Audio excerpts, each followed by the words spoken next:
Hello everyone, good morning. আজকে আমার এই ব্লগটি সকালবেলা শুরু হলো 1 কাপ করে কফির সাথে। হ্যাঁ, আমি, বোন, কাকিমা 3 জনে বসেছি আর বাইরে প্রচণ্ড পরিমাণে বৃষ্টি হচ্ছে।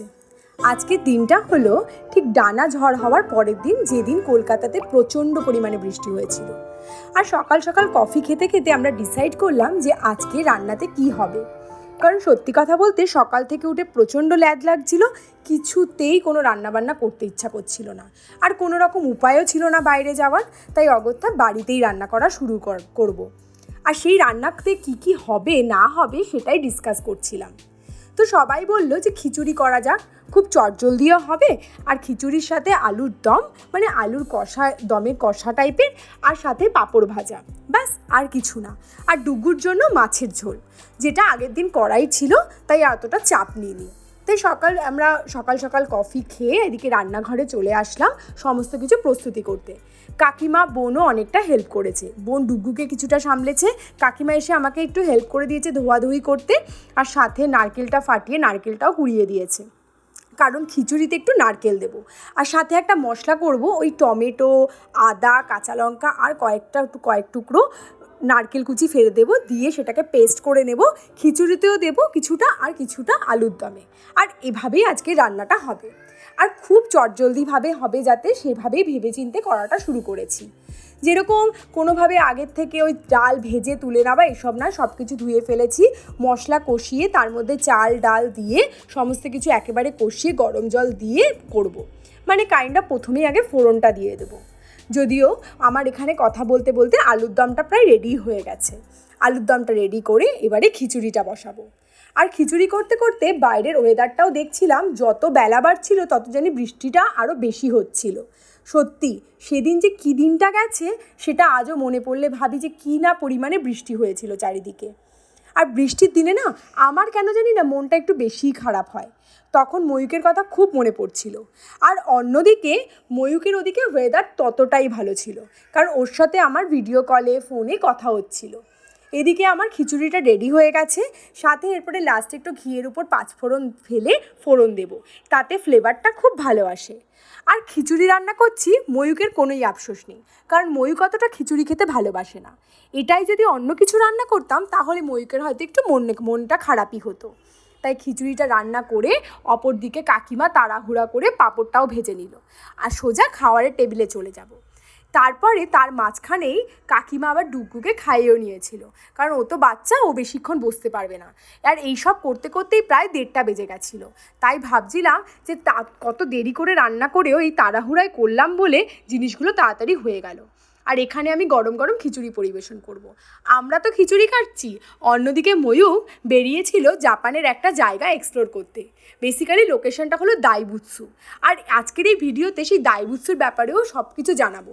সত্যি আমি যখন ওর কাছ থেকে ছবিগুলো পাচ্ছিলাম আর ভিডিওগুলো পাচ্ছিলাম, এতটা ভালো লাগছিল দেখে যে কবে যাব এটাই ফিল হচ্ছে মনে।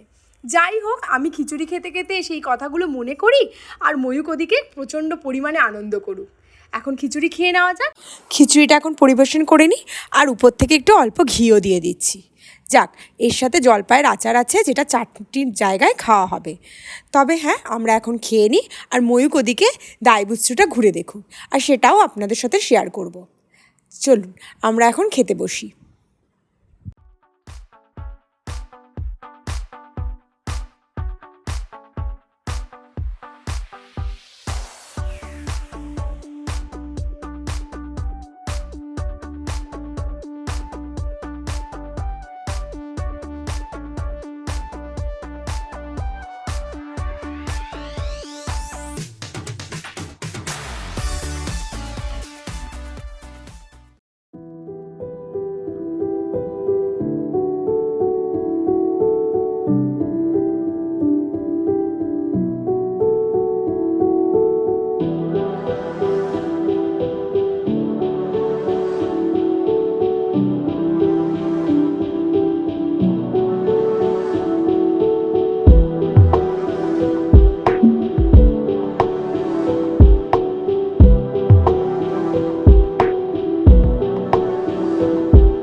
আমি এই জায়গাটির কথাই আপনাদেরকে বলছিলাম। ময়ূর ঠিক এই জায়গাতেই ঘুরতে গেছে। জায়গাটির নাম হলো কামাকুরা দাইবুৎসু বা কামাকুরার মহাবুদ্ধ। সত্যি কি অপরূপ না, দেখতেও কি ভালো লাগছে। যদিও আমরা একে অপরের থেকে অনেকটাই দূরে আছি, ওর বউ ছেলেকে ছেড়ে এতটা দূরে রয়েছে, কিন্তু তাও এই পুরো দেশটাকে ও এক্সপ্লোর করতে পারছে। জানি না ও পুরোটা কতটা এক্সপ্লোর করতে পারবে, তবে হ্যাঁ, এইসব দেখার পর আমার মনের ইচ্ছাটা দ্বিগুণ বেড়ে গেছে যে আমি কবে যাব ওখানে। যাই হোক, যতটুকু আমি শুনেছি ময়ূকের কাছে এই কামাকুরার ব্যাপারে, ঠিক এটাই জানতে পেরেছি যে এই কামাকুরাটা আসলে বিশাল বুদ্ধমূর্তি, আর এটা প্রায় 13.35 মিটার লম্বা, আর এটার ওজনও প্রায় 121 টন, আর পৃথিবীর অন্যতম বড় বুদ্ধমূর্তি। মূর্তিটি একজন জোকো নামক একজন সন্ন্যাসী অ্যাকচুয়ালি তৈরি করেছিল, আর সেটা হলো 1300 শতাব্দীতে। প্রথমে এই মন্দিরটির একটি বড় ঘরের ভেতরেই মূর্তিটি রাখা ছিল। তবে আপনারা সবাই জানেন বিভিন্ন প্রাকৃতিক দুর্যোগ ঘটে থাকে, যেরকম টাইফুন, সুনামি, এসব প্রায়শই শোনা যায়। তো এগুলোর জন্য পরবর্তীকালে ঘর মন্দিরগুলো ভেঙে গেলেও মূর্তিটা কিন্তু ঠিকঠাক ছিল, তাই তারপরে সেই মূর্তিটাকে খোলা আকাশের নিচেই রাখা হয়েছে। আর এই পুরো মূর্তিটি হলো ব্রোঞ্জ দিয়ে তৈরি, আর ভেতরটা পুরো ফাঁপা। ভাবা যায় এই মূর্তিটি পুরো ভেতরটা ফাঁপা, সত্যি। আর দর্শকরা এর ভেতরে ঢুকে পুরো যে কাজগুলো করা আছে, নির্মাণশৈল যে কাজগুলো করা আছে, সেগুলোও দেখতে পারবে। মূর্তিটির আশেপাশের এলাকাটাও খুব সুন্দর, আর ময়ূর ঠিক সেইভাবেই এক্সপ্লোরও করেছে। ও বিভিন্ন জায়গায় গেছে, ওখানে বিভিন্ন ক্যাফে আছে, বিভিন্ন ধরনের মন্দির আছে, আর ওখানকার ক্যাফেগুলোতেও ওখানকার জাপানিজ যে খাবার দাবার যেগুলো বিখ্যাত, সেগুলো ওরা রাখে।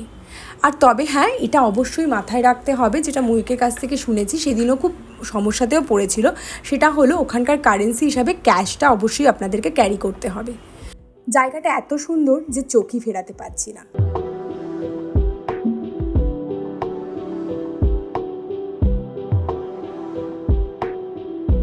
আজকের জন্য এটুকু। আমি জানি একে অপরের থেকে দূরে থাকলে মোটেও ভালো থাকা যায় না, তবে হ্যাঁ, নতুন জিনিস এক্সপ্লোর করতেও সুযোগ যদি পাওয়া যায় সেটা অবশ্যই নিতে হয়, আর সেটাই ময়ূক করছে। আমি যদি পারি কখনো, তাহলে অবশ্যই যাব, আর ময়ূকেরও ইচ্ছা আমরা পরবর্তীকালে একসাথে বিভিন্ন জায়গায় ঘুরব। তাই সুযোগ পেলে অবশ্যই সেই সুযোগটা নেওয়া উচিত। আমি দেখতে পাচ্ছি না তো কি হয়েছে, ময়ূকের মাধ্যমে তো আমি দেখতে পাচ্ছি, আর সেটা আপনারাও দেখতে পাচ্ছেন। সবাই খুব ভালো থাকবেন। আজকের ব্লগটি এখানেই শেষ করলাম।